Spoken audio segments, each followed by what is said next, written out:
Hello, I'm Brandon Kwon, and right now I may appear to be an ordinary, confident speaker, pitching an idea to the audience. But that assumption is quite the opposite. I'm going to go ahead and break one of the most important rules of public speaking and admit I am nervous. It's extremely intimidating to speak to an audience alongside students with brilliant ideas. To me, it kind of feels like being a Nokia phone at a modern technology convention. Now, the question that you guys may all be having is, how are you able to stay so composed with all these negative thoughts?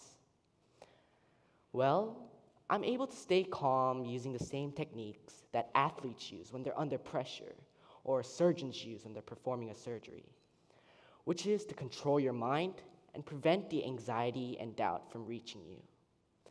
However, I wasn't always like this. When I was younger, I was extremely timid, especially in public. Now, that statement may sound extremely counterproductive given that I'm literally on stage giving a speech at a public speaking event, but let me give you an example for proof. When I was about 5 years old, there was an incident at a Gymboree class where I was bouncing a ball, minding my own business, imagining that I was the next NBA superstar. But after a couple bounces, I lost control of the ball and the ball rolled away from me to another child there.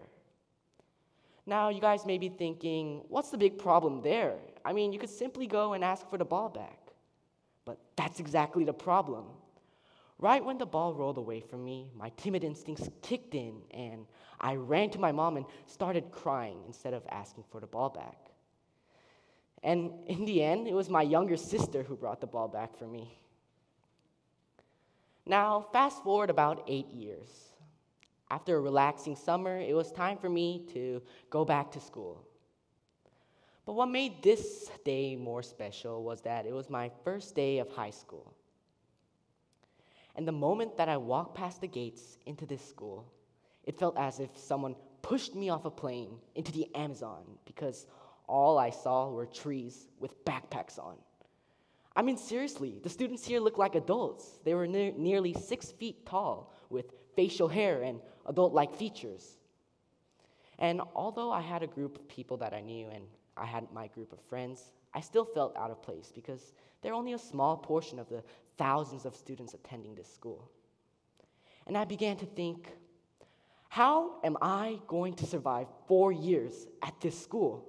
I mean, I'm only a 5'2", 13-year-old freshman. And the nervousness and anxiety began to creep into my body. But unlike 8 years ago, I was able to control it. I was able to prevent all these negative thoughts from growing larger than the faith and confidence I had in myself. And so a month passed, and we had a presentation in my language arts class.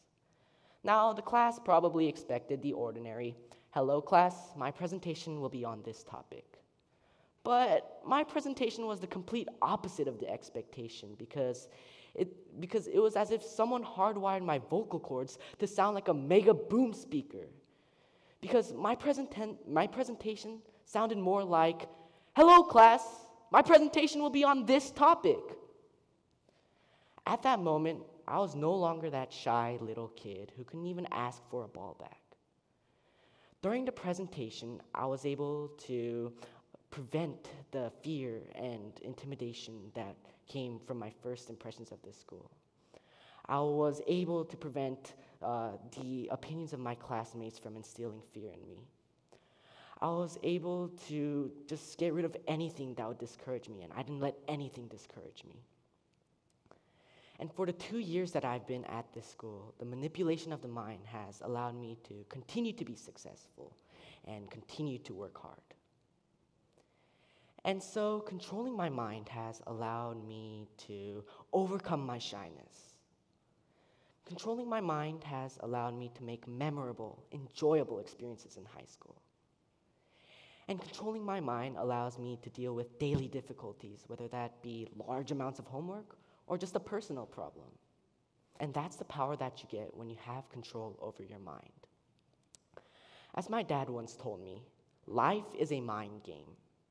And so if you have control over your mind, then you have control over your life. And when you have control over your life, you are able to empower yourself to achieve new heights and create new opportunities. Thank you.